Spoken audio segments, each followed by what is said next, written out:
abazze balwana Walukagga era abazze balwana ekintu kino bali wabweru w'ekibiina kya NUP n'abalala bali munda b'ekibiina kya NUP.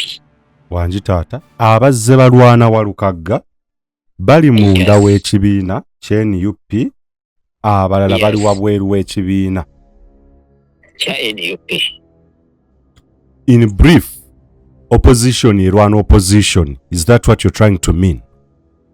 That is true. Okay. Ekyo mukikirize mu kibaala. Munda mu kibiina mulimu kiriki erwanyisa bannakibiina abamu obutagenda mu bifo oba obutalinnya mu paalamenti nga kiriki eyo eri munda mu kibiina.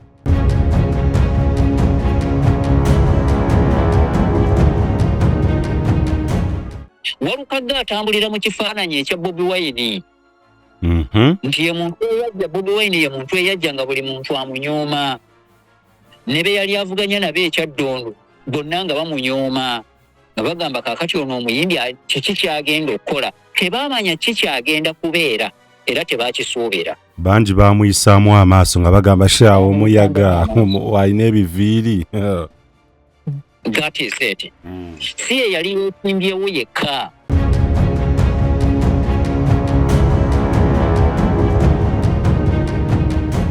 Ekibiina kya NUP kikyalina bampuuga bangi. Kikyalina bampuuga bangi munda mu kibiina. Era gyegino emizannyo gy'olaba gyegiri mu kuzannyibwa ekyo. Era gikyabatambulira bulungi nnyo kubanga temunnababuuka nti bakyalimu munda. Katumba, gikyabatambulira bulungi nnyo mu Luzungu. It is moving on as planned oba smoothly. Butereevu. Because basonga ku muntu ne bagamba nti ono tetumwagala mu kifo ekyo automatically tagenda. Bagamba nti ekifo kiri ekitundu kiri tekijja kubaamu muntu. Bwe bagambye nti aba NUP be bazze bakuba mu bitundu ebirala ne batuuka n'okulangirira ne wabeerayo unopposed. It is not only the hand of NRM or the government, it is the hand plus the hand of Mpugaism within NUP. Kati olwo olujegero olwo eri system ekyakuba era ekyakola. Lwaki? Nti bano bwe babeera exposed ensi n'erowooza nti be babadde bokka ne batamanya nti tewaliiwo muntu sitaani abeera n'abatume. Tewaliwo sitaani atalina batume. Kati bw'asenguka n'ava ku kyalo manya aleseeko abatume. Bo basigala bakola omulimu gwabwe.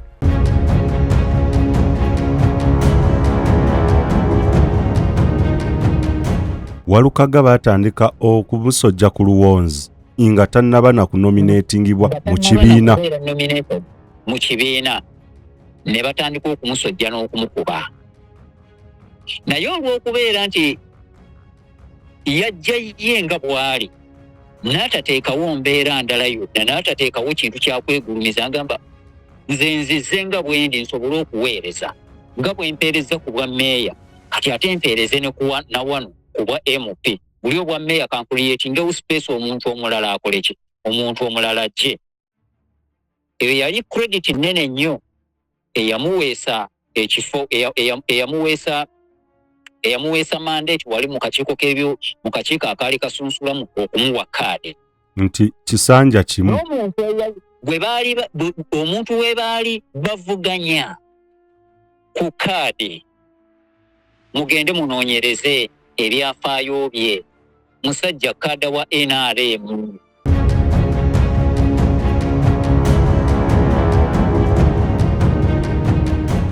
Honorable Medard Lubega Sseggona.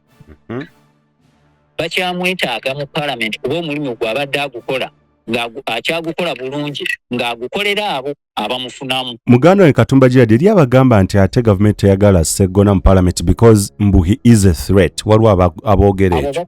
Abo bakulimba nnyo. He has never been a threat to this government, but he is a threat to the opposition. Oh. Get it from me. Medard Lubega Sseggona has never been a threat to this government. Instead, to a threat to this opposition.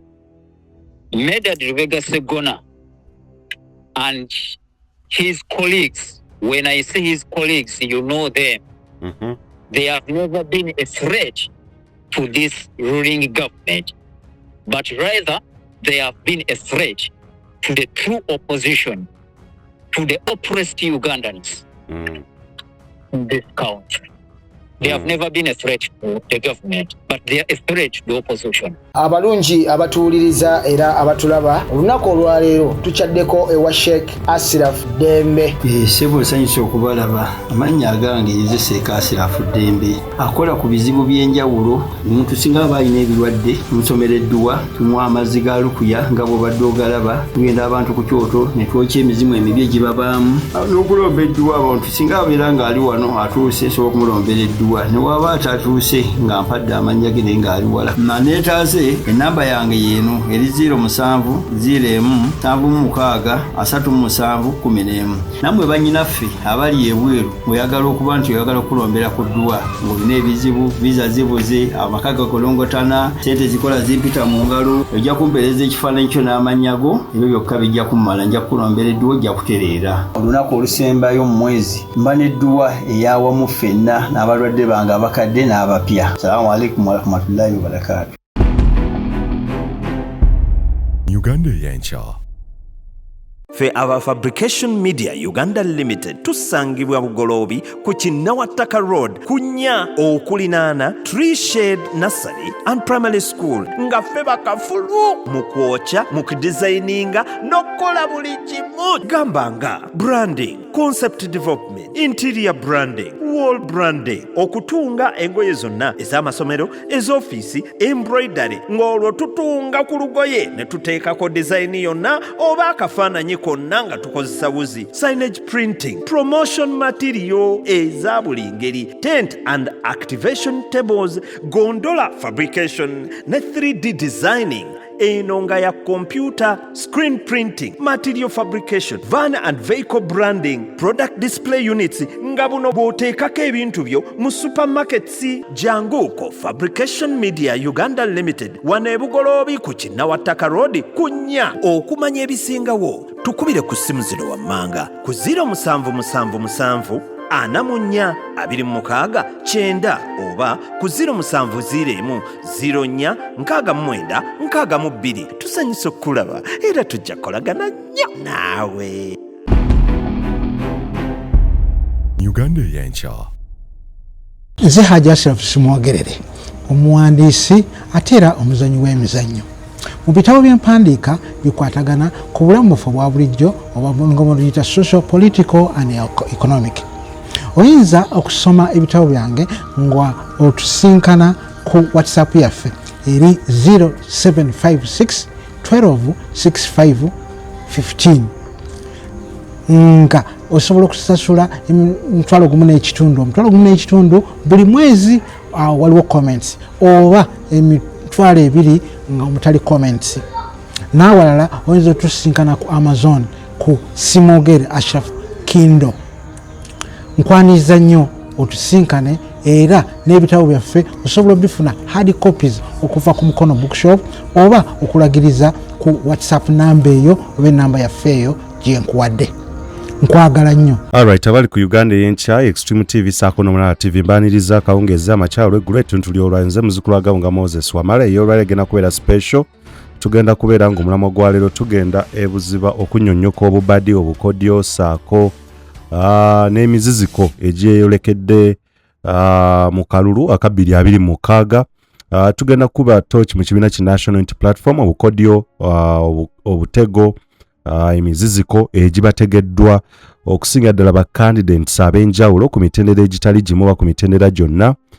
Bangi nnyo betulabye abali unopposed bannakibiina ki National Resistance Movement nga aba NUP bangi nnyo abaguliriddwa okusobozesa ekyo okubeerawo ekya unopposed ku ludda olwa National Resistance Movement. Kyetulaba kati kyekyokuwanduukulula abamu ku abo abeesimbyewo mu kibiina kya NUP ab'amaanyi. Mathias Walukagga ali ttale yadde nga yagenze mu kkooti enkulu okulaba nga reversing ekyo ekyakoleddwa akakiiko k'ebyokulonda bamulanga butasoma yadde nga ekipapula kyateekawo ekyamakiwa agentry kyoleka nti yandibanga mukulu ono yasoma olw'etteeka erikuwa equivalent semateeka oba etteeka erya Parliamentary Elections Act.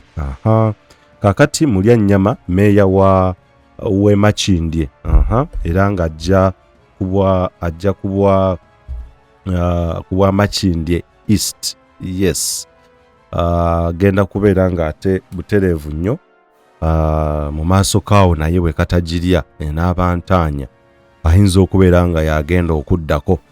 Baani abali emabega wa bino? Ekigendererwa kyekiriwa era National Unity Platform ewona obutego buno obubaddi buno enaabuwona n'ebirala byonna ebyokugenda maaso okubalemesa majority ku ludda olw'opposition mu parliament ani abiri emabega. So wetugenda okubeera nga tusinziira olunaku olwaleero kisinziira wa wogoberera programu eno. It's a good morning, good afternoon, good evening.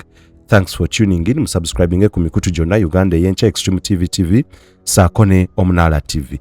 Ndi ne muganda wange Katumba Gerard, he's a veteran journalist, investigative journalist, naye ali wabweru eggwanga netekitugana kubeera nga ate tugoberera ebyobufuzi era mu programu eno olumbo lw'amazima wetukuwa cutting edge perspective ku ebyo ebigenda mu maaso mu ggwanga Uganda. Tuli mu muudu ya kalulu, campaign zigenda mu maaso naye nabyo ebigenda mu maaso, emizannyo egy'ebyobufuzi egizannyibwa giri in favor of who ate era ani gwe gisinga okukosa. Kale muganda wange Katumba Gerard yaneegasseeko ddaka musabe abalamuseeko ate twolekere eyo olwaleero. Ssebo obulamu buli butya eyo? Lamusa kubatuuliza ku mikutu gyaffe gyonna emboozi egw'amakerenda. Neyanze ge muganda wange Moses Wamala olw'omukisa guno. Njagala okubalamusaako mwenna bali ku mikutu gyaffe Uganda Eyenkya, mbalamusizaako yonna gye muli. Abali ku Extreme TV namwe mbalamusizaako yonna gye muli, ate n'abali ku Omunaala TV namwe mbalamusizaako yonna gye muli. Mbebaza emirimu gyonna gye mukola. Mukama Katonda mulungi nti akyatukuumye nga tuli balamu. Muganda wange nga sinnaba kubanga ate tutandika okukuba tooki mu nsonga za leero nga bw'ozinnyonnyodde. Nzikiriza ntwala omukisa guno okwebaza bannayuganda yonna gye muli olw'essaala zammwe okunsabira. Bansabidde ate nammwe abampadde obuyambi obw'enjawulo, abambeereddewo, abambuuzizzaako mu ngeri yonna mu kaseera ke mbadde mpitamu emabega kaawo okuva lwe nafuna accident. Mukama Katonda mulungi, kati nazzeewo nawonye bulungi era wendi era emirimu ngikwaza bulungi nnyo. Mwebale nnyo, mwebale okunsabira era nammwe abampagidde mu ngeri ez'enjawulo obubaka mbadde mbufuna obw'okusimu n'obubaka obuwandiike, obubaka obwa Katonda, bonna mbadde mbufuna. Mwebale nnyo, mwebalire ddala bannayuganda era siimira ddala. Mwebale kunsabira n'okumbeererawo mu kaseera ako. Omanyi bw'obeera ku speed nga tukola ebintu bino, okwogera kabaka oyinza okumuyita kalata. Nange ssebo mbadde ako ka skippinze my mind, naye twebaza Omukama Katonda eyakusobozesa okubeera ng'oyita mu ebyo. Abalabi ba channel zino twali twabategeeza naye tukukulisaayo okubeera nga wasobola ate okukomawo, okubeera nga Mukama akwongera second chance ate okusuuka obulungi, okubeera nga ate tuddamu tuweereza. Kirungi nnyo era tuli basanyufu nnyo ssebo. Era neebaza na bonna abaakukwatizaako na byonna embeera okulaba nga ate era edda mu nteeko.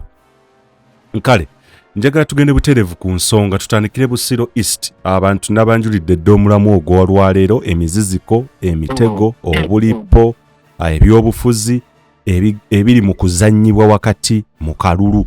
Tutandikire Busiro East. Mathias ya Walukagga Mulumba ali ttale mukwano gwaffe era munakibiina ki National Unity Platform. Ekibuuzo ekisookera ddala, did you see this coming? Ekyokubiri, ekintu kino kitegeeza kirekawa National Unity Platform, kirekawa Walukagga, kirekawa Electoral Commission, kirekawa abalonzi. Ndoza tutandike n'ebyo ebibiri ate tugende ne ku balala bwe tutyo ssebo. Okay. Okusookera ddala ensonga ya Mathias Walukagga, ekisooka bannayuganda kye mulina okubanga mutegeera nti teyimiridde ku bitabo oba teyimiridde ku lw'okubeera nti teyasoma oba ebitabo ebyo tebiwera nga bwe kyaggyibwayo oba nga bwe kyaleetebwa. Ensonga eno erimu ebikusike bingi ddala era erimu ebikusike ebigiri emabega. Ekintu kino kyatandika okupulaningibwa even nga tannaba na kusunsulwamu. Era kyali teekebwa nga tannaba na kujja kusunsulwamu okumuwa kaadi. Bwe kyayitawo ne batasobola kubanga bakikuba nga tannaba na kuweebwa kaadi era ne basigala nga bakyapulaninga ne banoonyayo omuwaatwa gwe baba bakozesa oba gwe baba bayitamu. Bw'otunuulira singa tugenda mu statistics ezaabo bonna abeesimbyewo ojja kwesanga nti there is a very big percentage ey'abantu abeesimbyewo naye ng'ebitabo byenkanankana nga boolaba ebya Mathias Walukagga abalala nga bye balina birina wansi ewa Mathias Walukagga naye nga teri abanyeenyaako teri abagambako. Ne bw'ogenda mu baliyo mu palamenti olunaku olwaliro bennyini waliyo abaliyo ababaddeyo emyaka egiwerako naye ng'ebitabo byabwe biriko akabuuza biriko question mark ennene esinga n'eya Mathias Walukagga naye nga yali abagyeyo teri yali abagambyeko. Abamu nga baweereza na bulungi ekyo tekisobola kukigaana nga bamu baweereza na bulungi abalala nga tebaweereza. N'olwekyo ekya Mathias Walukagga ekyo kyo mu butuufu omuntu nga obadde ogoberera nnyo ebyobufuzi oba wakirengererawo dda era oba wakiraba nti ekyo nali nakirengera nti kijja. Ekisooka Mathias Walukagga yali yeesimba ku muntu aliko contention oba aliko akabuuza ddala wa opposition owa ddala oba wa opposition emisana. Yeesimba ku muntu abali mu gurupu ey'abantu. Jjukira bwe nalimba nnyonnyola ku pulaani eyali etegekeddwa ey'okukwata ekibiina kya NUP okukitwala ku mmeeza ya NRM wali. Mujjukira bulungi nnyo pulaani ezo ezaakolebwanga era ndowooza era gundi ero puroguramu nagikolera ku mukutu guno. Pulaani za Mathias Mpuuga akabinja ako erinnya lya Honorable Medad Lubega Sseggona saaliko nako ku popopo Mundeeba wano waliogerako ssebo. Popopo Mundeeba yes nalyogerako era omukulu omu alimuna mu nkomyo kati butereevu. Kitegeeza nti abantu it is a clique of people nga boolaba bwe tugamba nti waliwo kiriki y'abantu abafuga Uganda nga kakundi bukundi ke kafuga Uganda. Yes. Even ne mu opposition mulimu clique y'abantu abafuga opposition. There is that clique efuga opposition era egitegeerera emyaka gyonna. I hear you. It is that clique that's being exposed as of today. But it has been in power. We had two cliques of people ababadde mu buyinza. Abatagobera. Yes. Ne wabawo ne clique eri mu opposition. Abatagobera nnyo bya bufuzi Muganda ffe tuyinza obategeeza clique eyabali ku opposition abazze beeyoleka nga oba abazze bateeyoleka naye ng'ate abamawulire tuzze tubamanyi nti yes. So bamenya amanyi of course kuba abantu babamanyi balemena kukola nsobi balonda. Twajja twogera okuviira ddala emabega ntubagamba tumulira abasajja agaba Mathias Mpuuga nti ensi yonna opposition yonna ebadde mwesigamyeko nnyo ng'erowooza yategeerera ebyobufuzi mu Uganda.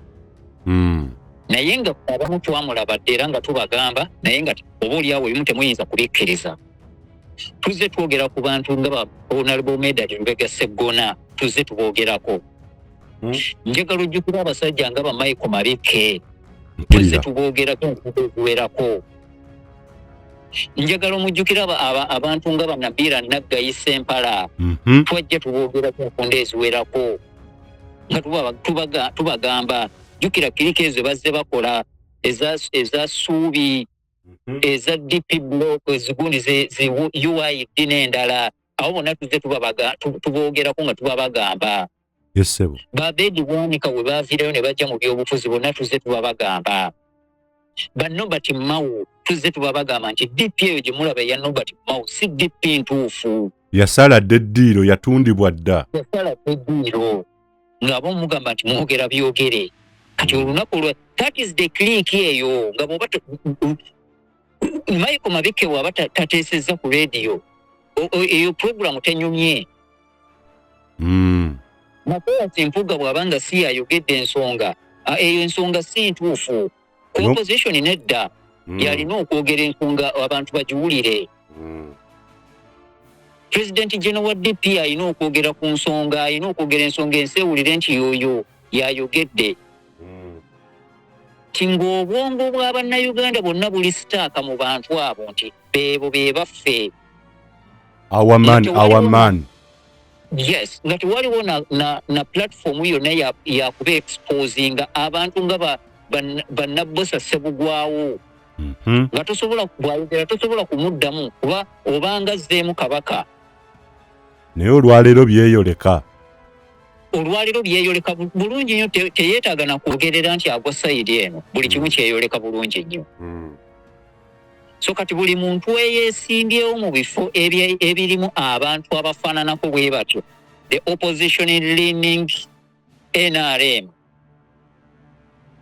ebifo byabwe biri mu lusuubo wanji taata akukanziremu sikawulidde taata kanziremu buli eyeesimbyewo nga yeesimbyewo n'omuntu bano abeefula aba opposition naye nga balininga ne NRM abagwa mu kiriika eyo the opposition NRM leaning candidates nga gwe weesimbyeko ebifo byabwe biri mu lusuubo oba obuwanguzi bwabwe buli mu lusuubo olw'ekika ekyawaggulu ennyo ako kankanootingi tukyali ku Walukagga nja kubuuza abantu abo linnya ku linnya nja kumenya bensuubira ombuliro oba bali safe oba tebali taata genda maaso did you expect Walukagga kyaliko ako tujja kukazza I expected it ekyo nakikubulirawo because nakirabirawo nti tebasobola kukkiriza kufiirwa muntu nga Medard Lubega Sseggona because right from the beginning Medard Lubega Sseggona walabanga abantu baali bamaze okumuggyamu obwesige ng'abantu ku ground tebakyamukkiririzaamu kubanga yali already exposed kubanga akabinja ku kiriika ey'opposition kati eri ku exposure I hear you bali mu kujanika kati eyanikiddwa eri ku mmeeza buli omu agiraba kati olw'okubeera nti ne Sseggona atambulira mu kategori eyo ali mu gurupu eyo yali n'aluzinga trust y'abantu bwe yaluzinga trust y'abantu ne wajja omuntu oyo singa owaavayo omuntu agwa mu kiti ky'aba political elites ekyamazima tewanditidde nnyo era ekyamazima Sseggona teyandimutidde naye olw'okuba nti politics wa Uganda akyuse kati agenda bannayuganda bajje trust mu ba political elites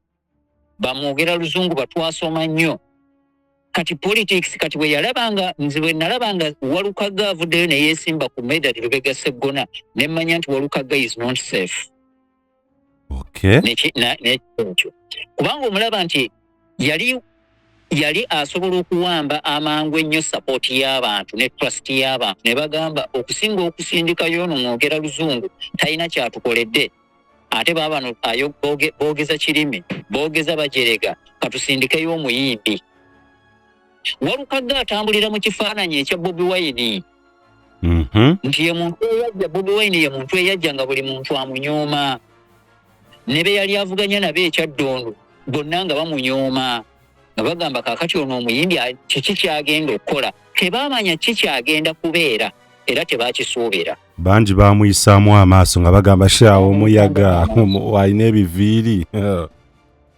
that is it si ye yali yeesimbyewo yekka Medard Lubega Sseggona yali tasobola kunyooma Walukagga era amangu ddala nga Walukagga yeesowoddeyo avuddeyo walaba sapooti y'abantu baatandikirawo okudivertinga ne batandika okukyusa obwanga okubuza ewooli gwe bagamba nti bamuyita mudongo teyasoma teyakola ki ne bagamba katutwaleyo oyo okusinga okuzzaayo ono atuliddemu olukwe kati ebyo byonna nze nabiraba nti Walukagga bateeka okubaako kye bamupangira mu maaso okulabika nti bamuggyamu kati ne wagenda ne wavaayo contention nti ebitabo bye tebiwera teyasoma kuba bo balowooza abadongo tebaakola ki abadongo tebasoma ne bagamba katutambulire ku ekyo emyaka gimukkiriza ekitundu mwazaalibwa mwabeera mulonzi yeokwewandiisa yeewandiisa nga tosobola kuyitaawo tosobola kwekwasa ebyo tosobola kuyitaawo tosobola kwekwasa ebyo nti emikono ginaamubula tegisobola nebandisa by'emikono 50,000 yandigifunye ne bagamba katugende ku kigambo ky'okusoma ne bayita mu gundi eyo ekintu kino batandika okukipushinga even before nga tannaba kubeera nominated mu kibiina. Walukagga batandika okumusojja ku luwonzi nga tannaba na kunominatingibwa mu kibiina. Mu kibiina ne batandika okumusojja n'okumukuba. Naye olw'okubeera nti yajja ye nga bw'ali n'atateekawo mbeera ndala yonna n'atateekawo kintu kyakwegulumiza ngamba nze nzize nga bwendi nsobole okuweereza nga bwe mpeereza ku bwa meeya kati ate mpeereze ne na wano ku bwa MP buli obwa meeya kankuliyetingewo space omuntu omulala akole ki omuntu omulala ajje. Eyo yali credit nnene nnyo eyamuweesa ekifo eyamuweesa mandate wali mu kakiiko akaali kasunsulamu okumuwa kaadi nti kisanja kimu omuntu we baali bavuganya ku kaadi mugende munoonyereze ebyafaayo bye musajja kaada wa NRM eyesimbawo ne Walukagga ku kaadi mugende mumunoonyerezeeko ebiseera eby'emabega we yeesimbirawo nga ne yali RDC yali RDC nga atwala ekitundu ekyo yomu kubamukubiranga kampeyini. Kati ng'okukyuka kwe tekunnaba tekukyatankanibwa tekunnaba kukakasibwa nti ddala muntu waffe muntu wa kibiina akyukidde ddala erya ddala. Kati nga Walukagga yalina gundi yalina upper hand okuweebwa kaadi era neemuweebwa. Bwemala omuweebwa ekyo ne kigaana nga balemeddwa omukubira mu kibiina ne bagamba katugende kati ate tumukubire mu kakiiko k'ebyokulonda. Naye njagala mujjukire kino and quote me well, abazze balwana Walukagga era abazze balwana ekintu kino bali wabweru w'ekibiina kya NUP n'abalala bali munda mu kibiina kya NUP.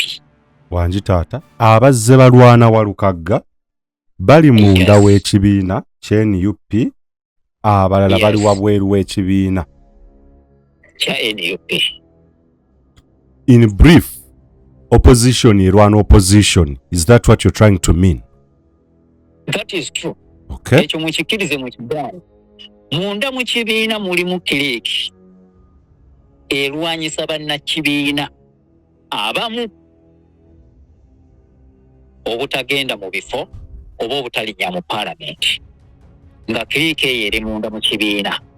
Eri ku ludda kikuba kati wetwogerera abamanyi ebyobufuzi inside the corridors of power fe abatera nnyo abatayitawo buyisi ku makere kavule naye abatuulirayo ddala n'oluusi n'emikwano gyaffe naki tukimanyi nti ekibiina kirimu olwatika ku saidi emu Robert Kyagulanyi endala Mpuuga ndi Kiriiki saidi ki? Bwe ngamba nti bali munda mu kibiina oyinza obutasobola kunokolayo n'ogamba nti ono ali ku saidi eno ono ali ku saidi eno n'oli ali ku saidi eri. Naye nga njagala okimanyi nti munda mu kibiina mulimu abantu abalwana bannaabwe. Okay. Ekitegeeza n'ekya Walukagga babadde munda batandikidde munda. Okay. Bwe njagala weebuuze documents ezimu zituuka zitya okutandika okuliikinga ne zigenda mu public ate nga zirina kubeera confidential. Walukagga ye yazifulumya ye kennyini mwene n'aziraga n'abamawulire ng'akakasa nti yasoma. After what? After contention yeno nti teyasoma. Wali olabyeko akakiiko k'ebyokulonda akavaayo ne kalangira mu public ne kagamba ono yazze okwewandiisa naye teyasoma. Mbadde sikirabangako ssebo ne Alhaji Nassantege Ssebaggala akakiiko k'ebyokulonda. Nti abantu we bapiikinze gundi eyo issue eyo ensonga ya Walukagga obutasoma atuuke n'okuvaayo ebipapula byetere ku gundi atandika okwekubira endulu mu public nti bannange nasoma yavaawa. Kyaviira ddala munda mu kibiina. Kyaviira ddala munda. Yes. Okuva munda ne kijja ne kitandika okugwa mu public. Walukagga n'abeera pushed to the wall okuvaayo akole counter react. Aveyo akole defense ye defending. Because the laws of motion zitugamba in any action there is a reaction. That is it. Which is a mistake in politics. In politics, never come out to defend yourself in public. In politics, not every action deserves a reaction. That is it. Walukagga ne bamutomeza. There are some issues which does not need even any defense. Nga silence ewangula. You just leave the situation to defend itself. Okay. And at the end of the day, the public will know, will get to know. So kati kiva munda. The electoral commission and the political party where Walukagga belongs to come out and tell the public that this candidate is educated and he has all the qualifications. Walukagga yandize ebbali n'asirika. Naye baamutegera akabadi ne batandika omukuba ne bamusindika ku kisenge n'avaayo n'abyeyanikira. Yes. Nga whereby tolina gwojja kunenya ojja kugamba nti si ye yabyereetera mu public. Naye nga tajja kunnyonnyola pressure gye yafuna naawe ogitegere naye ye nga yagimanyi ekyamutuusa ku ekyo. Pressure eva munda mu kibiina. So kati waliwo olujegero olwo oluyunga inside the party ne lufuluma wabweru w'ekibiina ne lujja ne luyunga. Mwono alwana party okulaba nti agimalawo. Lwe lujegero olwali lukozeseddwa okukwata party bagitwale bagiteeke ku mmeeza. Emmeeza eri eya negotiation gye twayogerako nga tetunaba kuba lujegero olwo lutuke. So lukyaliwo. Okay. Bwaba nga waliwo nga abantu abo ababadde baliira ekibiina munda bali exposed babeera exposed eri ensi yonna nebategeera ne bavaayo nebo ne bagati nga tebakyalina kyakukweeka. Kankozesa ekyokulabirako ekyamasayasi Mpuuga n'avaayo nga takyalina kyakweka ng'olunaku olwaleero ekibiina akyogerera mafuukuule ne pulezidenti waakyo n'akola n'ekibiina ekikye. Njagala mukimanye Mpuuga yafuluma omu naye bampuuga mu NUP bakyali. Ekibiina kya NUP kikyalina bampuuga bangi. Kikyalina bampuuga bangi munda mu kibiina. Era gyegino emizannyo gy'olaba egyo egiri mu kuzannyibwa ekyo. Era gikyabatambulira bulungi nnyo kubanga temunnababuuka nti bakyalimu munda. Katumba, gikyabatambulira bulungi nnyo mu Luzungu. It is moving on as planned oba smoothly. Butereevu. Because basonga ku muntu ne bagamba nti ono tetumwagala mu kifo ekyo automatically tagenda. Bagamba nti ekifo kiri ekitundu kiri tekijja kubaamu muntu. Bwe bagambye nti aba NUP be bazze bakuba mu bitundu ebirala ne batuuka n'okulangirira ne wabeerayo unopposed. It is not only the hand of NRM or the government. It is the hand plus the hand of Mpuugaism within NUP. Kati olwo olujegero olwo eri system ekyakuba era ekyakola lwaki nti bano bwe babeera exposed ensi n'erowooza nti be babadde bokka ne batamanya nti tewaliiwo muntu sitaani abeera n'abatume. Tewaliwo sitaani atalina batume. Kati bw'asenguka n'ava ku kyalo manya aleseeko abatume. Bo basigala bakola omulimu gwabwe.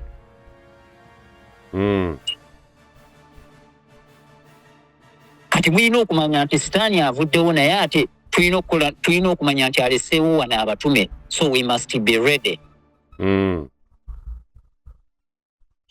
Walukagga, the like of Walukagga n'abalala balaba nga tetusobola bakubira mu bantu. kubanga eddoboozi ligamba ki? Eddoboozi ligamba oyo gwe twagala, oba yasoma oba teyasoma, oba mudongo oba muki oba wanviiri, ffe gwe twagala gwe tugenda okulonda. Eryo eddoboozi ne ligaana. Yes. Ne baba nga tebasobola kukubira eyo. Ne bagamba kati katutenge tugende tukubire wali. Bali mu kuzannyisa akakiiko k'ebyokulonda bakakozesa era, bakakozesa ensobi. Naye akakiiko k'ebyokulonda ekyamazima tekafulumya bintu ebyo. Okwagala kwako kafulumya bintu ebyo under directives and under orders. Kuba nzikanya nawe toyinza kuŋŋamba nti bonna ba candidates abawandiisiddwa mu kalulu konna mu ggwanga lyonna nti bonna tewali atalina contestation ya bya academic documents. You can't tell me nti ali omu. Tekisoboka. Nkufuna. Yabadde gundi yabadde nga case study gye bali mu kukozesa. Nibaga singa tukozesa case study eno bali mu kubala nti neba najjayo omulala kijja kubeera nti nga bw'olaba ng'oli bwe baakikola.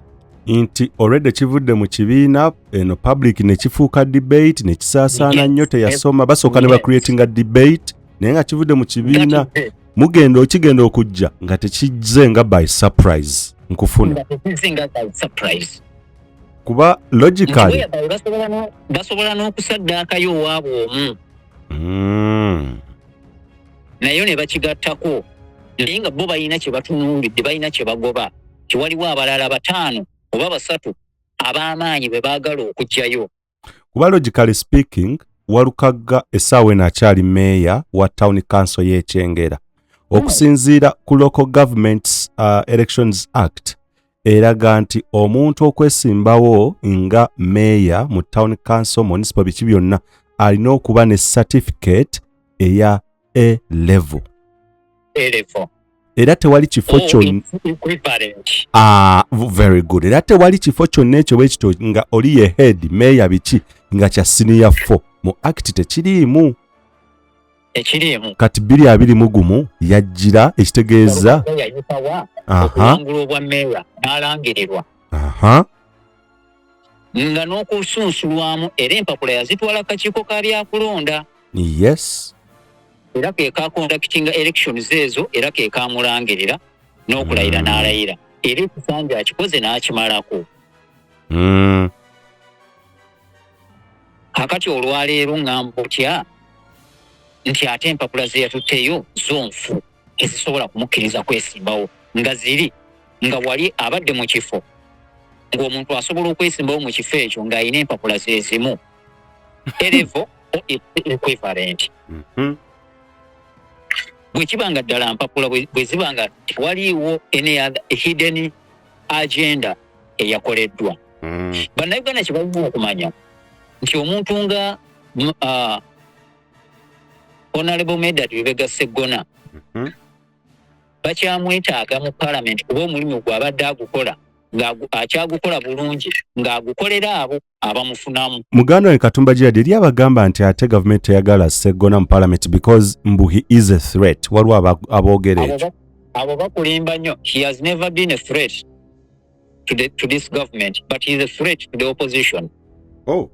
Get it from me. Medard Lubega Sseggona has never been a threat to this government. Instead, to a threat to this opposition. Medard Lubega Sseggona and his colleagues, when I say his colleagues, you know them, they have never been a threat to this ruling government, but rather they have been a threat to the true opposition, to the oppressed Ugandans in this country. They have never been a threat to the government, but they are a threat to the opposition. Era omulimu gw'abadde akyagukola bulungi ng'agutambuza bulungi mu abo abamufunamu. They can't stand to lose him as of now. Okay. Alina okusigala ng'ayimiridde, so yenna abazze okumwesimbako baba balina okumusacrificinga like it or not. Meetings were held nga banoonya butya bwe bagenda okujjamu Walukagga. Who held these meetings? Who spearheaded? Who led these meetings? They were confidential. Okay. These meetings were confidential and secret. Medad Lubega Sseggona njagala wakube ebintu ebimu bwe tubyogera sometimes oyinza oli ayinza okubiraba nga ali mu kukola propaganda naye nga bumanyi ffe nga bannamawulire tuzuula ebintu bingi ebimu n'osirikana busiisi n'ogamba ekisooka ebimu n'oga public tejja kumbiriivingiramu ne bwe naayogera kino olwa timing eyinza obutaba right ku budde bwo ku side yo. That is it. Singa navayo nenjogera ekintu ekyo nti Medad Honorable Mathias Walukagga bagenda kumuwandukula ku technicalities ABCD public yandindabye ng'omuntu kati ono alwana kibiina naye ate nga kyenjogera kituufu nga kyenjogera kituufu. Yes. Njagala onoonye ku Honorable Mathias Walukagga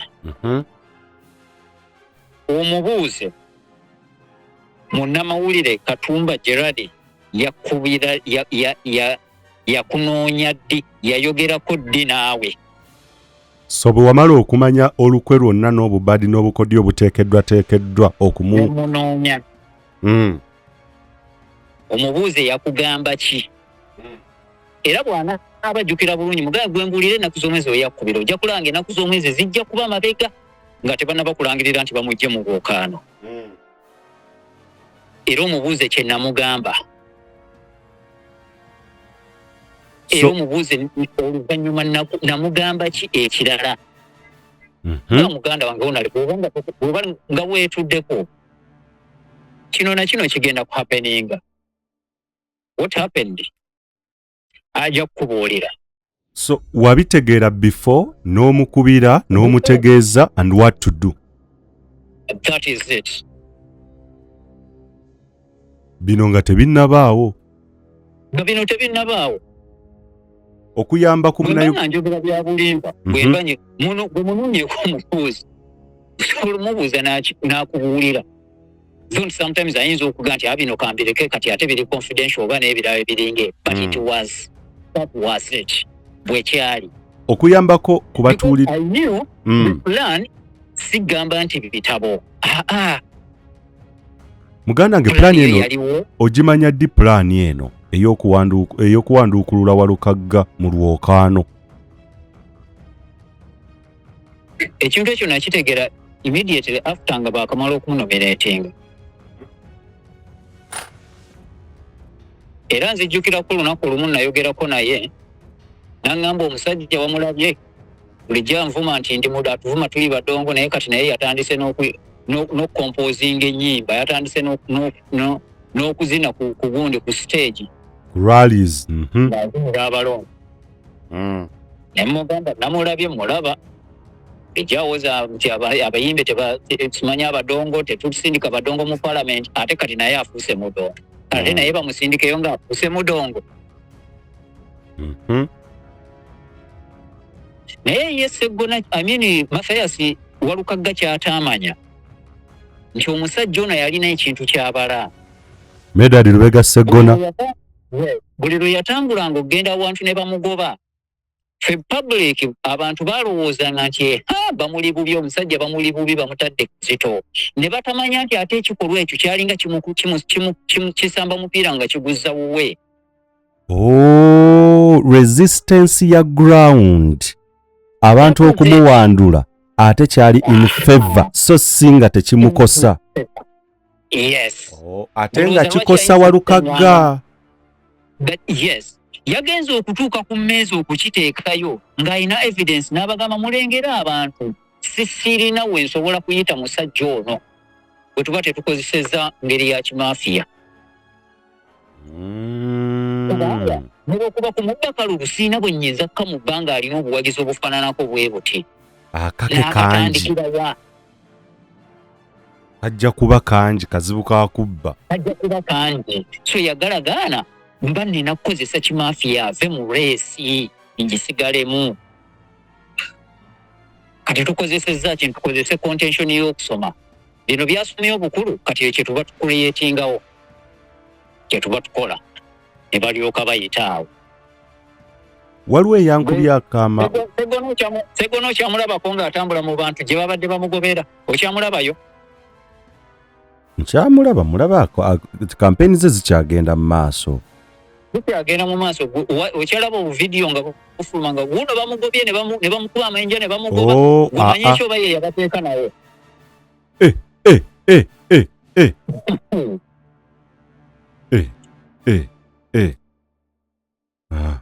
This is politics. This is politics. Oyina kubeera nalikiko nnyo mu politics wa Uganda okumutegeera. Nga afunye n'abamukuba amayinja bamugobaganye. My God. Asobola okufuna ground, asobola okufuna ground wa negotiatingira n'abali. Nti banaye ekintu mukiraba. Ekintu mukiraba si kyange n'akatono ngenda omusajja sirina we muyita buli we ngenda bankuba mayinja.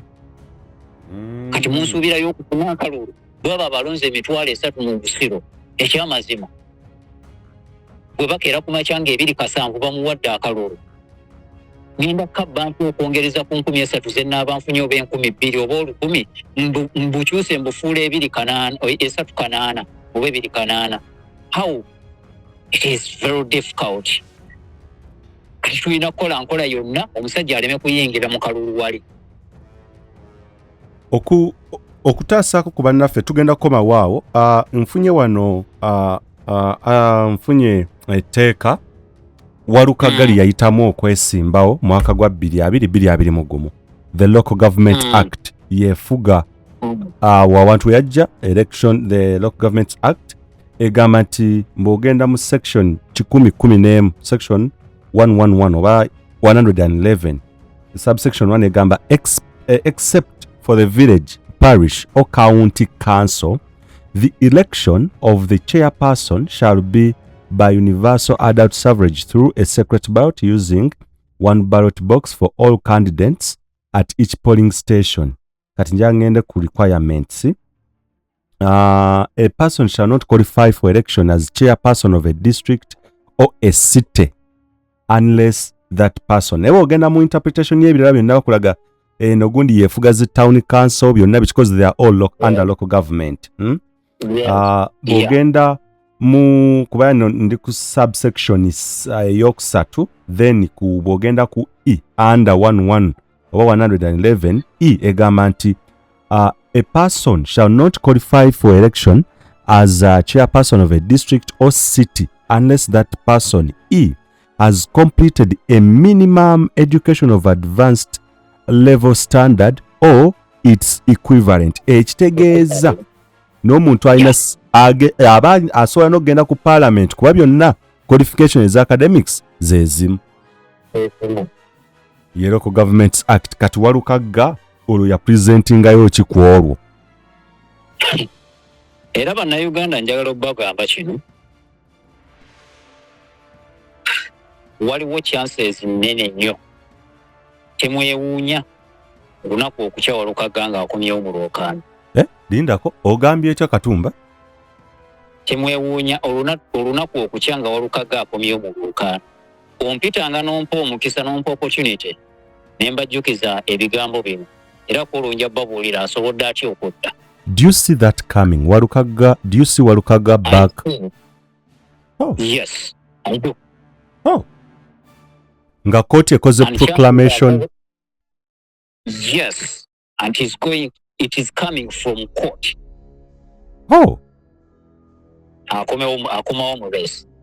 How does that affect Ssegona's hopes of returning to parliament?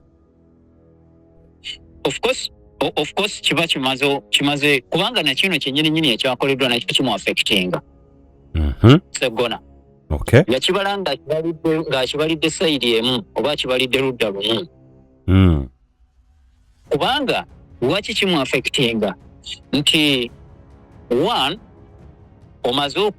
omaze okulaga nti tolina maanyi mu bantu. Era tolina trust, abantu tebakulinamu trust. Bamaze okulaga bo. Kati ate na bano b'osavinga na bano b'okolera nabo omaze okubalaga nti tolina maanyi, oweddemu amaanyi. Bamaze okulaba that image nti kati ono talina amaanyi ono era bw'aba bamusiga nga Honorable Sseggona bakyamulinamu gundi kisanja kimu kino kyokka. Ekisanja ekirala be bajja n'okuleeta omuntu yennyini ajja okumwesimba ku bo bennyini babadde asaafi oba abadde aweereza be bajja okumuleetera omuntu ajja okumwesimbako. Kyonna ekyakolebwa kyamaze okwaffectinga Honorable Sseggona yandikirese ate play n'akireka playing nekizanya nekitambula lwakyo n'asigala ng'akyalina trust entono gy'abadde abamu baasigazizza abantu kuba of course alinayo abamuwagira era abadde akyalina trust mu bantu abamu kuba abadde alondebwa mu mazima ge mazima era abadde alondebwa yes ng'abantu bamulinamu gundi eyo yandikirese nekibeera at play nekibeera playing naye kati kimaze okwongera okumwanika mu bantu kuba kati buli muntu yakitunuulira ne bw'aba nga si ye yakibadde emabega buli muntu yenna akuwulira kino agamba ono Sseggona ye yabadde emabega wa bino ebya electoral commission okudenominatinga Mathias Walukagga ne bwe yandibadde nga si yabadde emabega waabyo. Olwaleero omuntu kuzibu nnyo okumukakasa nti Mathias Walukagga teyasoma. Omuntu gw'ogamba ajja kugamba ebyo byonna Sseggona ye yabikoze. Omuntu toyinza kumukakasa. Nti oli teyasoma. Kati kyonna kye yakoze kiba kyaffectinga political career ye. Era ne bw'aba awangudde ekisanja kino ng'alangiriddwa ne bagamba nti yawangudde akalulu ka Busibo East ku mulundi guno Sseggona takomawo mulundi mulala. Ne bw'anaasenguka n'agenda mu constituency endala tebajja mulonda. Kankuzeeyo wali eri ku kibuzo ekyokwi nabuuzizza kino issue eno affecting etya tutandikire ku kibiina ki National Unity Platform. How does it affect the party era kigirekawa? Ekisooka kiaffectinga nnyo National Unity Platform kijja affectinga nnyo kubanga ekintu kino katutunuulira single case naye ng'ate eri buli wamu ebitundu bingi oba kuba candidates bangi abasongeddwamu okubeera nti waliwo engeri gye babassa wansi oba gye babanafuya oba gye babajja mu lwokaano bangi nnyo abasongeddwamu. Ekibiina kiri mu kuzimba buzimbe abantu kiri mu kuzimba buzimbe musingi omunene oba omusingi omuggumivu ogw'ebyobufuzi. Ebifo nga palamenti ebifo nga local government zino ezawaggulu okuva ku district okutuuka ku gombolola mostly district ne parliament ne municipalities zino oba town councils byemu ku bifo ekibiina mwe kirina okuzimbira ennyo omusingi omugumu naye ng'okusingira ddala olina kutandika ne parliament. Kati bino byonna ebiriwo olwaleero ebigenda mu maaso birina engeri gye biri mu kukubamu ekibiina n'okukinafuya weyaba nti omuntu ajja kutunuulira bino alowooze nti bino byonna bikolebwa gavumenti yokka oba bikolebwa kibiina ekiri mu buyinza kyekiri mu kusensera oba kyekiri mu kukola bino byonna emivuyo gino. Omuntu n'atatwala a keen eye and a second eye okuba tooki mu kibiina kyo nga kyo nti naye bwe tuba nga tugyeko kale eri ekibiina ekiri mu buyinza okuba nti kyekiri mu kukola emivuyo gino gyonna tewaliwo second party ayambako kibiina kiri mu kukola emivuyo gino. Nga bw'olaba nti olwaleero kizibu nnyo ekibiina ky'opposition okuyingira ne kitandika okusensera ekibiina ekirimu ekya NRM ne kitandika n'okukyusa abantu baayo. Yes.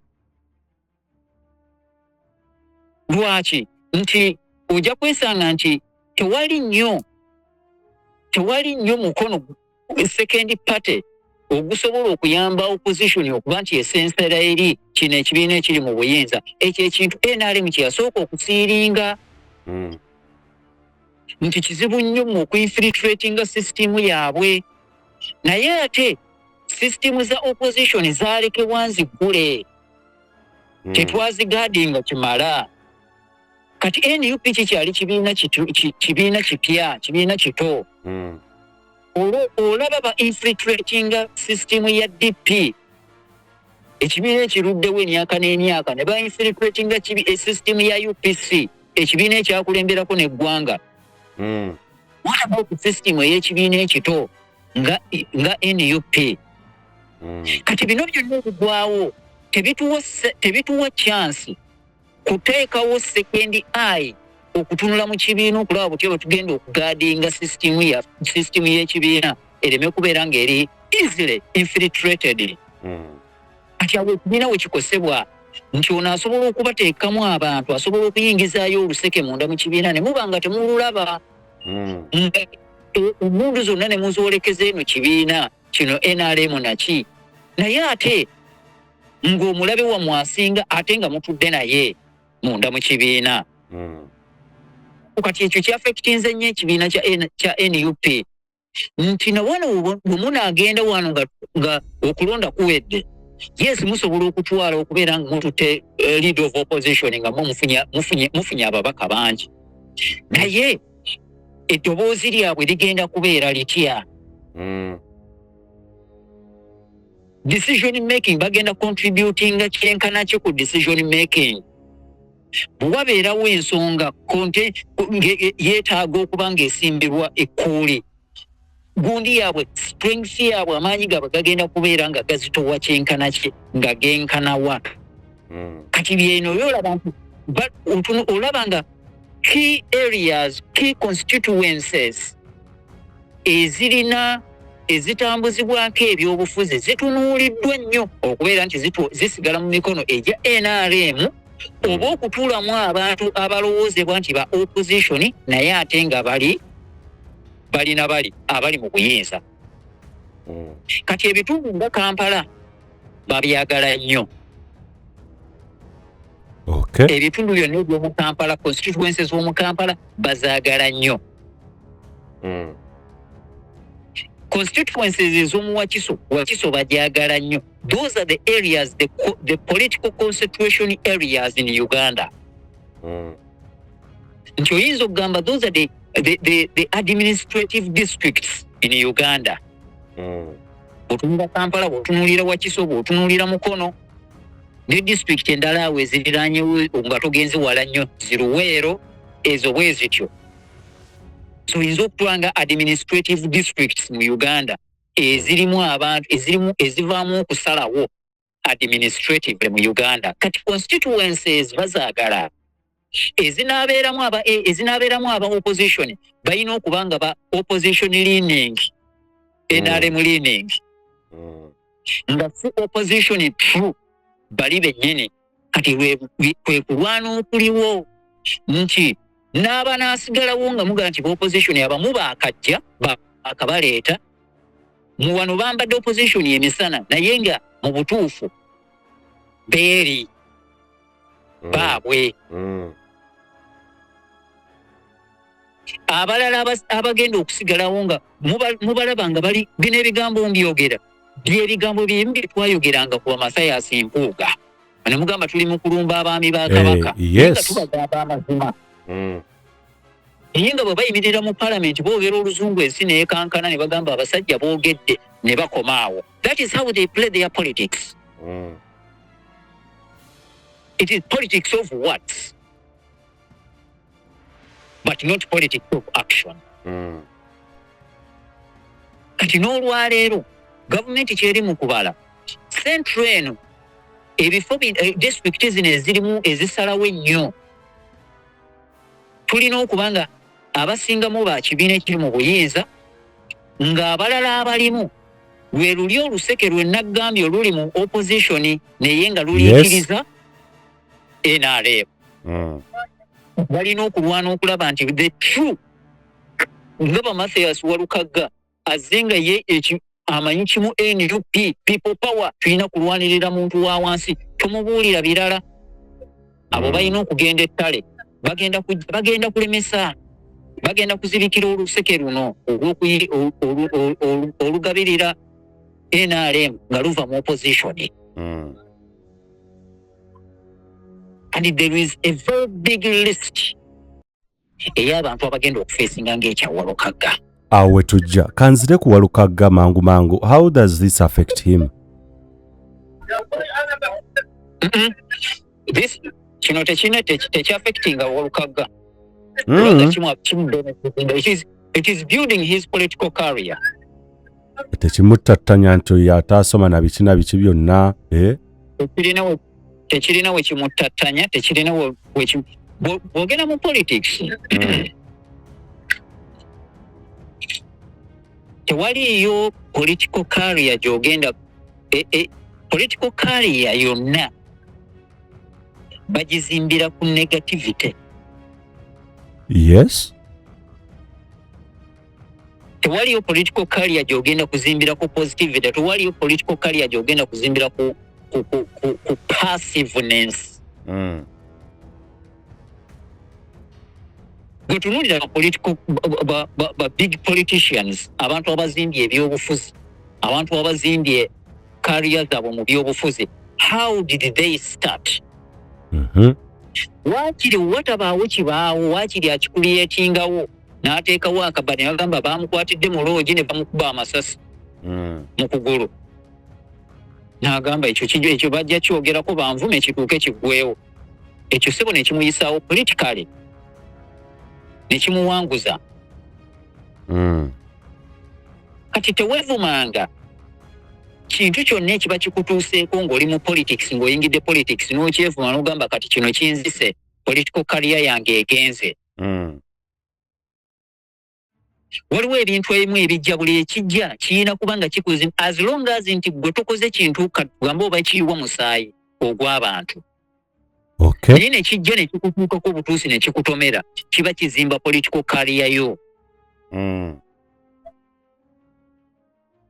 Obukulembeze omuntu omuweereza omulungi tapimibwa ku bitabo bimeka byalina. Ebyo byateekebwawo buteekebwa guni constitution z'abana abazungu. Bagenda okujja nga abantu abatufuga tebalinnyangako mu kibiina naye nga batufuga bulungi nnyo era nga batukulembera bulungi nnyo. Kati obukulembeze bwonna tebupimirwa ku bitabo. Obukulembeze bupimirwa ku buweereza, omuntu obusobozi bw'okuweereza ne willingness, obwagazi bw'abalina eri abantu bagenda okuba nga aweereza. Kati kino Walukagga okujjako nga ye kennyini yeemazeemu amaanyi. Ye kennyini yasobola okwekuba ne yeemalamu amaanyi. Naye eno alina gikozesa nga platform, nga political ladder. Tekirina kumulaga nti kati is a failure. No. Kubanga failure yenna tumubalira ku buweereza nti obuweereza bugaanye. Oyo gwe tubalangize political failure. Naye omuntu nti teyasoma ne tumugamba nti is a political failure, nga tulabye bangi abaasoma nga balemeddwa okuweereza. Abalala abataasoma ate bo ne baweereza. Nedda. Okujja ku Walukagga nga ate yakyetaddemu ye n'aleeta ekifaananyi. That is why nalabyeko waliwo gundi ze yataddeyo ne ngamba oba yabikoze oba si yabikoze ku social media. Ng'alinga nti ntaddemu ssente nnyingi. That was a very big blunder. Gundi zino ntaddemu ssente nnyingi nkoze ntya. Eyeba blunder. You just leave it to be.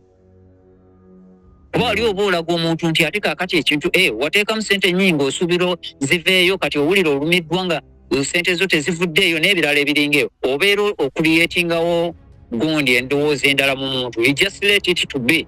N'okireka bulesi oba wateekamu oba tewateekamu. You just let it to be because this is politics. Lastly, kyaffectinga kitya abalonzi ab'e Busiro East? Of course sina ba Busiro East bokka nti be babeera affected, be bakosebwa mu contentions nga zino oba mu buzannyo nga bo, naye balonzi b'eggwanga lyonna babeera bakosebwa because kino kintu kati kiri Busiro East kiyinza okuba nga wano it is just a sample, it is a case study. Naye nga bwe nkugaye ng'otunuuli balina abalala be batunuulidde ng'olwairo kiri Busiro East ng'enkya kigenda walala, enkya ojja kisanga Mukono, luli okisanga Iganga, luli okisanga ewa, ekyatandikira e Busiro. So oyinza okwesanga nga kitandikidde awo Busiro East n'ate nga kiwunye egundi eggwanga lyonna bakozesaawo nga gundi nga case study nga balina ekintu ekirala kye babala.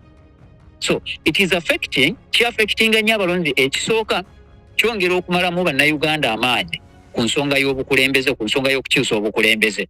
Okay.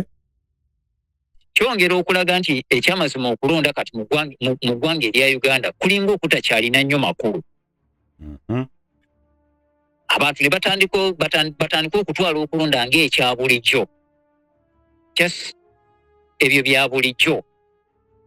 Kyongera okumalamu bannayuganda, kyongera okubanafuya ku nsonga z'okusalirawo ensi yaabwe, ku nsonga z'okusalirawo eggwanga. Yes. Tukiraba nga kiyinza okuba nti balina waliwo abali mu kuzannya ekyawe kye bazannya era nga kiyisemu bulungi, but in future kiba kyaffectinga nnyo the political atmosphere y'eggwanga and even the entire leadership. So tekyaffectinga abantu ba Busiro East bokka, naye kyaffectinga the entire country bwe tutuuka ku byobufuzi. Kyaffectinga kitya Medad Lubega Sseggona? Of course nga bwe nagambye nti kyongera kunnyeka political career ye. By the way, singa Medad Lubega Sseggona yavaayo n'agamba nti nga bwe kiri nti ekibiina kyasazeewo gune ne kimuwa kaadi, Mathias Walukagga ne kimuwa kaadi, ate nga nze ekibiina sikirinaako buzibu n'ebirala ebiringa ebyo. Ab'ekibiina abantu b'e Busiro East musobola buli omu alina eddembe ly'okulonda ow'ekibiina oba okulonda nze azze ku bwannamunigina, naye nga nange empeereza ekibiina okumala ebbanga. Yandibadde politician ate omulala ow'enjawulo ennyo. Weeyabaaye nti Walukagga ne bwe yandibadde awangudde, Medad Lubega Sseggona yandisigadde nga is the alternative eya Busiro East. Because suubirayo Walukagga okuwangula atuuke emyaka 5 gye gwekuba mugambe olemeddwa okutuweereza obulungi. Waakiri katukomyewo oli eyaliwo. Naye kati bw'otandika okugyawo egundi contentions ng'ezo ziba zongera ku distancinga away from the voters. Nti naye bandikodde ku makya ne batandika okuba nga bakukaabya ne bagamba naye waakiri ono kaakomewo. Gwe twalina bwe balowooza ngamba naye oli okusinziira ku mivuyo gye yakola, kati omulala anajja aba kukuba bulungi nnyo akalulu, kiba kyaffectinga nnyo political career yo. Tubaddeko n'abantu ababaddeko mu bifo ebimu, naye ng'olwaleero bagamba nti naye mu butuufu singa waakiri oyo akomawo wadde wa kibiina wadde weeri wadde wa NRM, naye mu butuufu waakiri ye kaakomewo. Mubiwulidde? Genda Emityana ewa Joyce baagala kiki ekibaddeyo ng'abantu baga waakiri n'abakooba kaakomewo wadde wa NRM. Yes. Temubiwulidde? Because Joyce baagala bwe yajja n'abakooba yasigala nadde ebbali n'ataruninga political career ye ey'omu maaso. Era olunaku olwaleero omubalira kwabo abali mu kuvuganya. Genda ewa mukulu Honorable Kiyaga gy'akiikirira Mawokota. Wawulirako nga batandise okuleeta amalobo, naye waakiri singa Ameria kyambadde akomawo wadde wa NRM.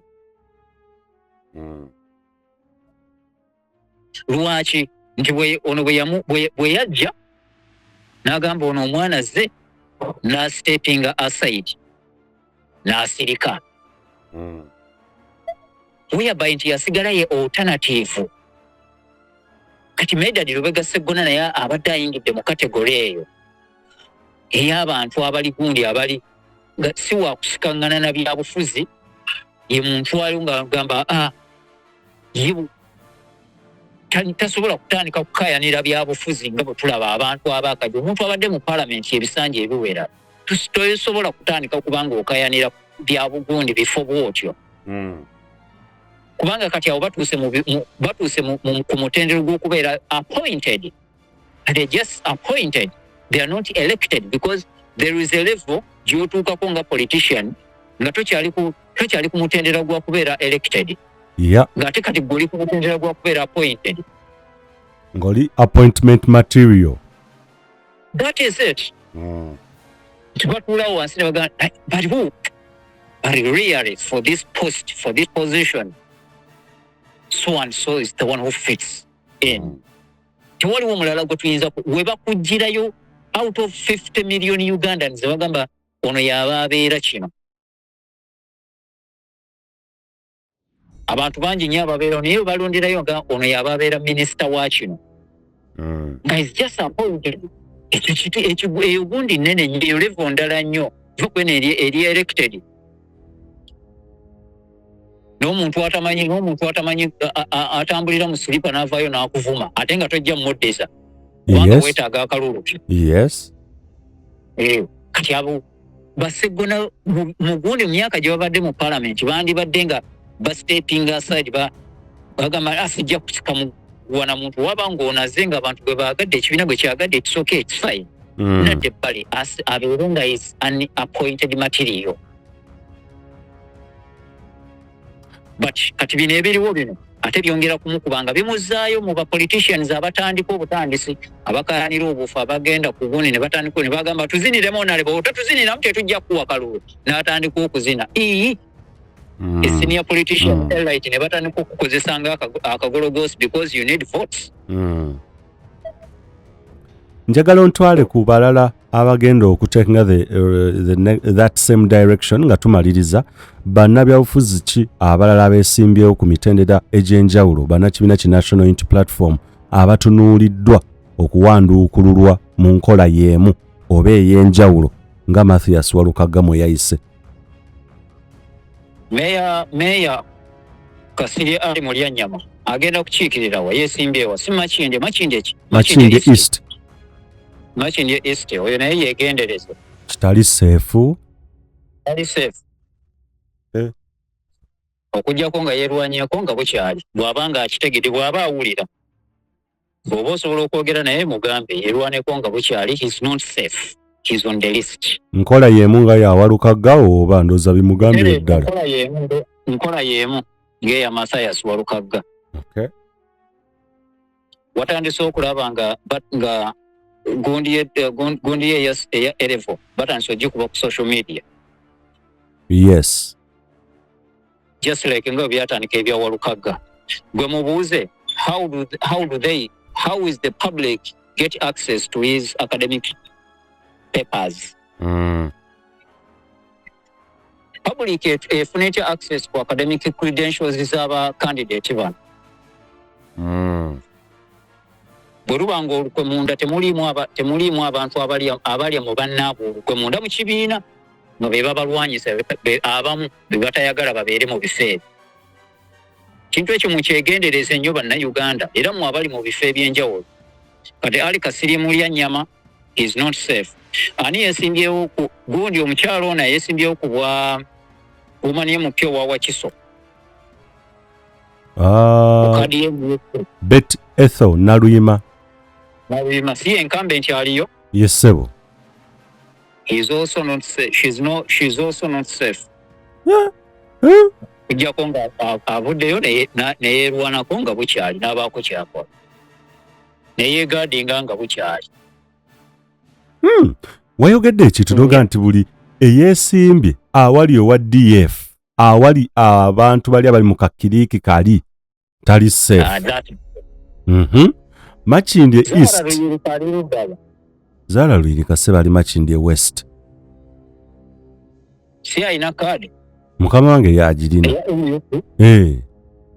She's not safe also. Eyo owa DF aliyo Musiri David ali mu Lyanyama battling out ne erinnya nno linvudde mu mutwe owa DF oyo Mike Mabike. Balina okumira Mike Mabike abo be bamu ku ba political propagandists ba senior political propagandists wano mu Uganda. He must step in this parliament kubanga eno parliament egenda kubeera ya propaganda. So he is needed. Bamwagala nnyo bamwetaaga. Awo olengera kiriki ya UID bwekomawo Democratic Front Wakiso Flavia Nakafeero yaliwo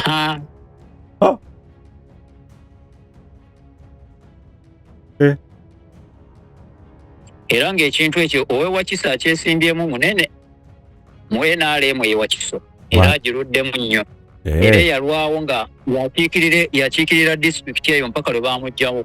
Oyo bamutegedde, oyogedde bulungi. Kati awo yeebeeremu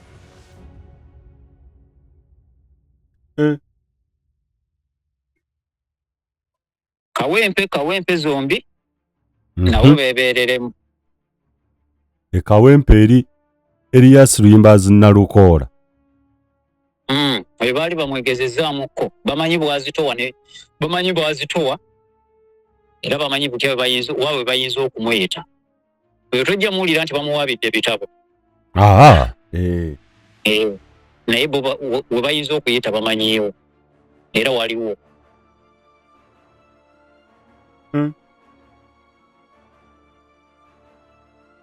Jewule Ssenyonyi Nakawa naye bamanyi obuzito bwe naye bamanyi balina waabwe basobola okuyita. Anti babadde batandise nasimanyi eya Nakawa West Division ebyo. Golowooza lwaki? Golowooza kyazze kyokka? Kuba kyadde omulundi guli tekyajja. Eyo constituency yakabeerawo kuba Muganga si eriwo.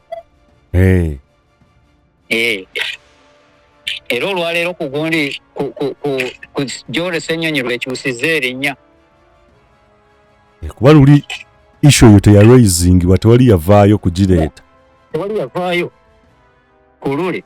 Tulowooze bonna ku olwo baali bazibe b'amaaso. Kaakati abantu bano benkugamba benjogerako. Omuntu ayinza okulowooza naga nti naye kaakati ono ati gundi Nalukoola bayinza muyita. Jewule Ssenyonyi bayinza muyita. Kambabuulire abantu abamu bali ku lisiti yakugibwa mu lwokaano before elections. Mpulira. Singa baba tebagudde mu katego ako. Naye ate abalala bali ku lisiti yakugibwa mu lwokaano after elections. Oba okiraba bagenda baleka bayingira akalulu era akalulu kakubwe kubanga babalaba nti balina amaanyi bawangule. Kati olumala okuwangula kiyingire wali mu petitions wali mu kooti tudde mu kooti kuba mubalaba tebalina ngeri gye bayinza kuzannya buzannyo bwabwe nga babuzannyira mu electoral commission. Ekya Walukagga kyabadde kyangu nnyo okulimbalimba abantu nti teyasoma. Electoral commission tebagenda kugyesibako nnyo. Kati toyina ngeri electoral commission gyesobola kuvaayo n'ematiza ggwanga nti Erias Nalukoola Luyimbazi teyasoma, twamuwanduukuludde kubanga teyasoma. Lawyer omulamba. Kuba tasobola ng'alina ne law firm. Ekyo tebasobola kuyitawo, kati balinda wali ne baleeta petition. Yabbye akalulu kubanga tewaliyo gundi egaana lawyer kubba kalulu. Asobola okubba. Jjukira Nalukoola akyalina gundi ya muwala wa gundi wani Alhaji Moses Kigongo Nambi. Eri ya by election eri apiru yagenda kwa apiru nenga wano ku step yasooka Nambi yawangula. Ekyaliyo teggwanga. Golowooza wali tekisobola ne bazzaayo gundi petition ne ku luno yabbye akalulu. Neeri enkadde apiru tennawulirwa. Neeri enkadde apiru tennaba kuwulirwa. Ate balabanga wano kati as of now tebasobola munyeenya nga bamulindira wali. Ngeyo ogw'omuzannyo gwo kkooti yeeguzannya ogugwe yeegusobola kuba electoral commission agichallenge nga talina bwe mutandikira munene akaluba. Kati abo abakaluba ba Jewule Ssenyonyi kkooti wali gye balumba.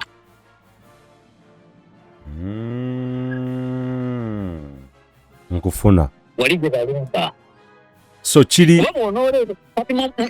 njagala tuwulirize kino ne Honorable Joel Ssenyonyi bw'awuliriza mugamba awuliriza akantu kano ayinza okuba nga yabitwala ng'ebyolubala ate ebiri awo ne NUP bawuliriza akantu kano omuntu eyavaayo n'atandika okuleeta gundi eyo contention eyo nti ebya Nakawa Division West biki ebyo gwe tolowooza nti yali musibu tolowooza nti yava buvyeri Ivan Bowe munnamateeka yes yakwata ejjinja n'akasuka mu kisaka alabe ekivaayo naye ng'aluwamu abamuwadde ejjinja gamba kasukayo tulabe ekivaayo n'alikwata n'alikasuka era yamala okulaba ekivaayo tagenda kuddamu kasukayo jjinja kati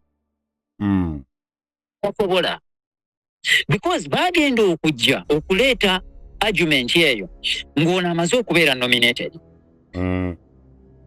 nti bw'abeera nominated kati ye gwe ne bw'oleeta argument eyo ajja kugamba gwe lwaki togenda n'obuuza oli eyanominatinga yes nze natwala empapula zange ngenda kukiikirira kitundu gundi yanominatinga nga amaze okulaba nti ekitundu kye ngenda okukiikirira gazeedi era kirina kimanyi kati nze sirina musango nze kangende mu maaso nabyange mwe mugende mubuuza oli electoral commission kati bakirengera tebasobola kuleeta gundi ogw'omusango Joel Ssenyonyi tebasobola gumusingisa as of now yes but however basobola omulinda ne bamaliriza okulonda n'awangula bulungi nnyo ne baddayo mu kkooti mu kuddayo mu kkooti mu kuwaabira bawawaabira Joel Ssenyonyi ne electoral commission bawaabira babiri kati nga Joel Ssenyonyi talina ngeri gy'asobola kugamba bali mugende mubuuza oli si eyanominatinga ate gw'obuuza nga muyimiridde mwenna muli bazzi ba misango tubawaabidde mwenna muyimiridde mu kaguli ka kkooti mwe babiri bajja kuwaabira Joel Ssenyonyi bawaabire ne electoral commission eyamunominatinga mu kitundu ekitaliiyo oba ekitali gazetted n'ebirala ebiringa ebyo ogw'omusango mu gundi ya dictator mu gavumenti ya dictator basobola okukusingisa n'akakiiko k'ebyokulonda ne kagamba gutusinze kale yes kakuviiramu wali mu kaguli nga muli mu kaguli nagamba ekyamazima eyo gundi tetwagirinaayo ko ne kakkiriza kati akakiiko k'ebyokulonda kaba kamaze okukkiriza omusango wali nga gukasinze gwate gwe kanominatinga gugaanirawo okukusinga naawe guba gukusinze kati bayinza okuba nga awo we bateegedde kati bw'oba tokiguddeemu kati nga toli analytical kulengerera wala balukusuulamu wali ne balukutomeza ne bakikutomeza so kati be batagenda kukwatako lwaleero nga okulonda tekunnaba tebeeyibaala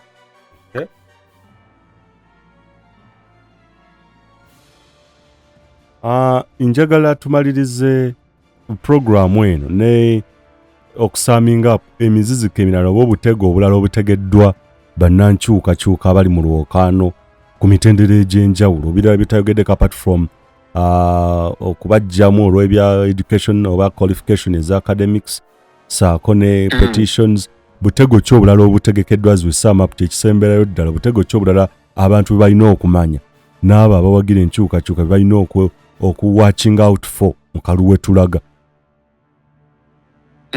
okusingira ddala ekya bulijjo kino kyo kize kikolebwa bulijjo ekyo ekyakugaba ssente akoko tekakyali katego nti kapya ekyo kyo kize kibeerawo ebbanga lyonna era nakati kikyaliwo ssente zikyatambula zikyagabwa zitambula mu bantu ab'opposition zitambula mu banene n'ebirala ebiringa ekyo kiri obvious kize kibeerawo naye nga okusingira ddala mu kaseera kano oba mu kiseera kino kye tulimu olunaku olwaleero obutego obufaanana obutego obuliwo buli tekiniko nnyo tebiri obvious era si kyangu kigamba muntu n'akola ki n'akitegeera okay kitwala obudde omuntu okubeera ng'ali analytical nnyo okubeera nti asobola okutegeera obutego obufaananako bwe butyo.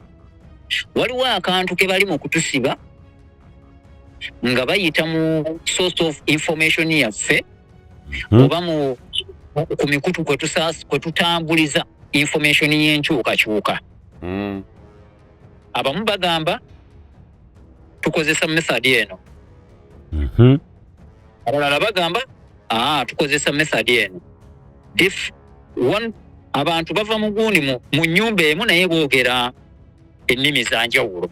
Ate abaani badde boogera olulimi lumu. Omu agamba tulina okugula gwegula ebibiriti, gwegula amafuta, gwegula egundi, gwe ntambula nayo. Gwe weetegekere. Omulala agamba nedda, tobaako kyogula, totambula na kintu kyonna, gwe tambulanga bw'oli, tulina ne violent. Twegendereze nnyo ekintu ekyo bannayuganda. Tukyegendereze nnyo. Why at this time diverse nga owulira amaloboozi agakubagana ate nga gava mu nnyumba emu.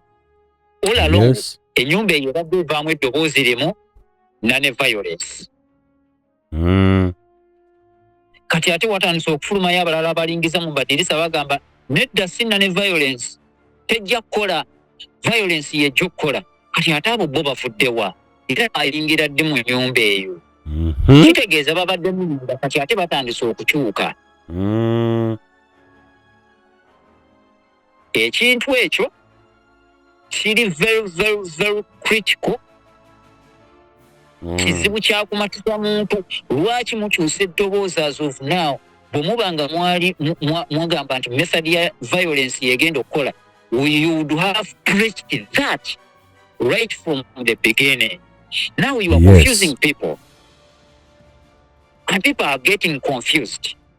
Era olaba olwaliro ogenda ku mitimbagano osangako live nga bano bawolereza ludda luli, bali bawolereza ludda luno, ogamba kaakati bano bavudde ku message.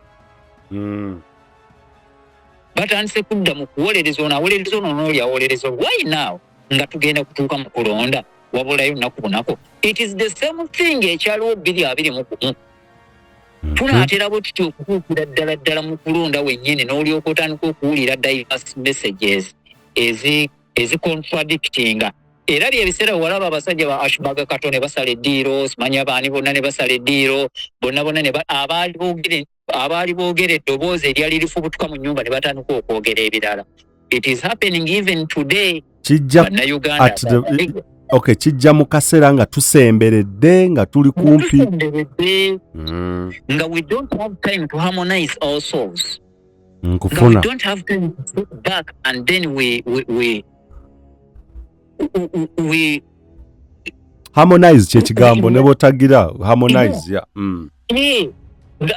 Akadde ako tekaliiwo. Kijira mu kaseera akuli kritika ennyo. So bannayuganda ekintu ekyo bakyegendereze nnyo. Sekyona ekikuba tukolera oli sokeekamu ku butego bwe tuli mu kutambuliramu olunaku olwaleero mu ngeri oba oliawo ey'obutamanya. Naye njagala tukitunuudde. So ng'oggyeko buno obulabe bali mu kututeekamu wano mu bana abakulembeze. Naye ne mu message etambula wonna akatego ako kanene oba obutego obwo nabo tubutunuulire nnyo. Diverse messages lwaki zitambula kati nga zikontana. Good enough nti omuntu akulembedde oba Commander 001 eddoboozi akyayogera limu. Eddoboozi ayogera limu. We are none violent. Tutambulira awo. Naye ate kambagambe kino bannayuganda. Waliwo ekintu kye mutannaba kulengera. Robert Kyagulanyi Ssentamu musajja mugezi nnyo. Ayogera nnyo n'akugamba nti no we are non-violent Ugandans. Era olaba bulijjo wabanga abasirikale bagezaako okuleetawo embeera agamba don't fight them. We are non-violent. Don't attack them. Don't do anything. Leave them. We are non-violent. Naye ate kyenjagala mumanye bannayuganda, there is no revolution that is non-violent. In reality,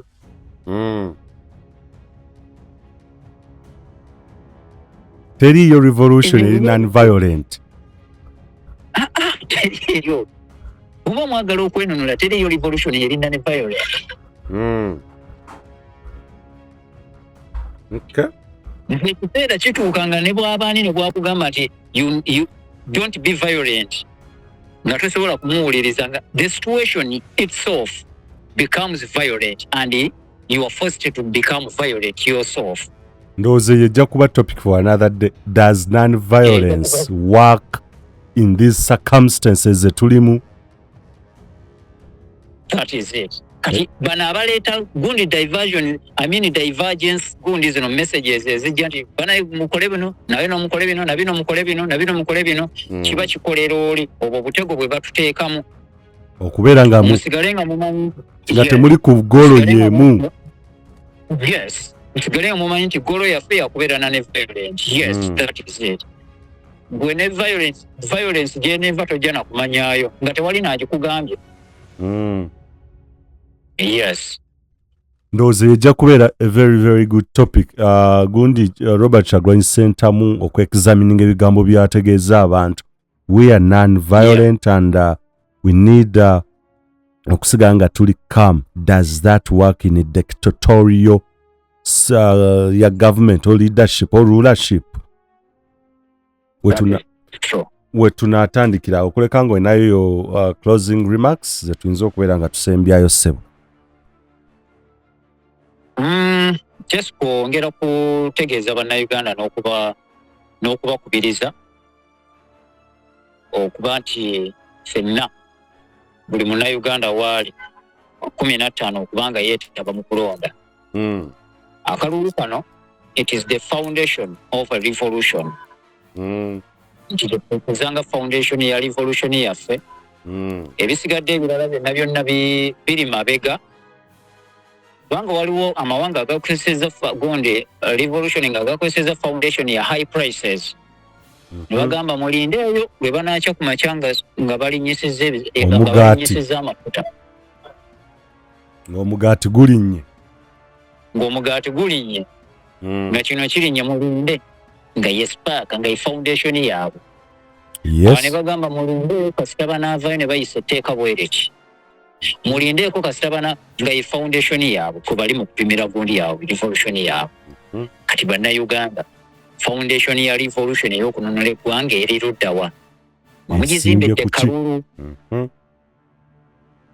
Nti bw'ogenda n'okuba akalulu kakube kateekeyo kakuume katitandikwa walirinda kalwanirira ye foundation ye yaabwe.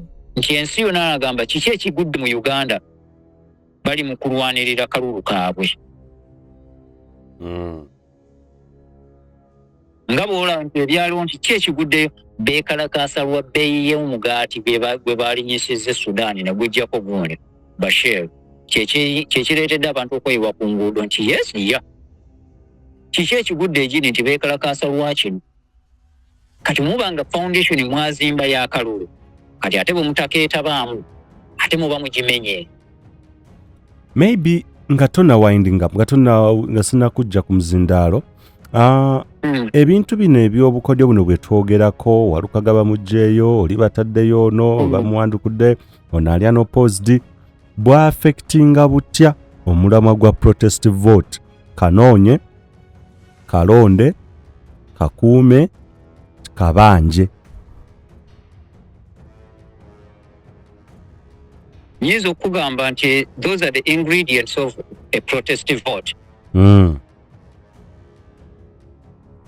Byemu ku birungo ebikola protest vote.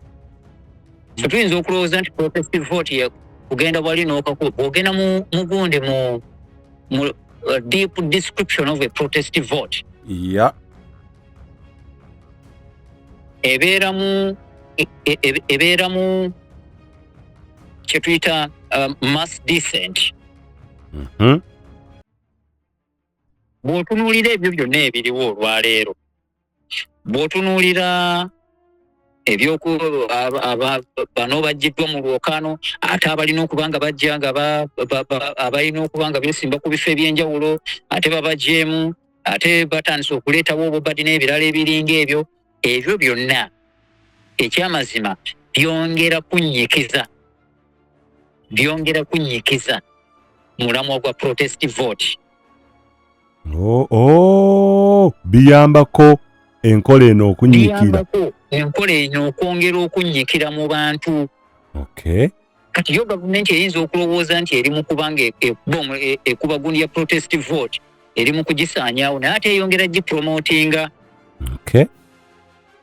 Bino byonna tebirina ngeri gye bikosaamu protest vote okujjako ate okwongera okugiwa amaanyi.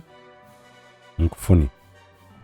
Kubanga kati eyo slogan ya opposition oba ya NUP eyo eri abaagala enkyukakyuka protest vote. NRM abali mu buyinza bakozesa slogan yaabwe protecting the gains. Kaakati okutandika okujjamu abantu okuwandulamu abantu mu gundi mu bifo mwe beesimbye. Does it match with protecting the gains or it matches with the protest vote? Matches very well with the protest vote. I agree with you. That is it. Confusing omuntu n'akomekkereza nga asigadde ayinza okuprotestinga. Very well. Naye kakati bano ebintu bye bakola oli akakiiko k'ebyokulonda kamunominatings kati kamuyisaamu tekalaba kati ate bamugjamu batya naye bannanga akalulu kano naye bano gavumenti yetwagaza ki already someone is protesting. Kati bwawulira protest vote kanoonye kabanje kalwanira nga naye mubutuufu tulina okulwana gw'omuwadde ground oyongedde okumulaga oyongedde okusaasaanya enjiri ya protest vote. So kati bino byonna ebikolebwa olwaleero byongera kunyikiza musingi gwa protest vote. Nalabyeko abatandise okuteekawo banalaba ko lwali nga balimu waliwo abeekalakaasi oba mu Kampala endabako n'abapiero yo nga bategese match batambula bagamba no to protest vote, no protest vote, no protest vote. Ndowooza wabalabye.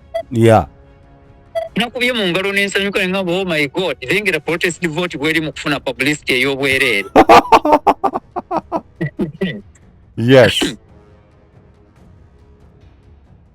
Simanyi muganda wa Museveni ye Toyota ali mu kupromotinga protest vote byotalabanga and we salute him.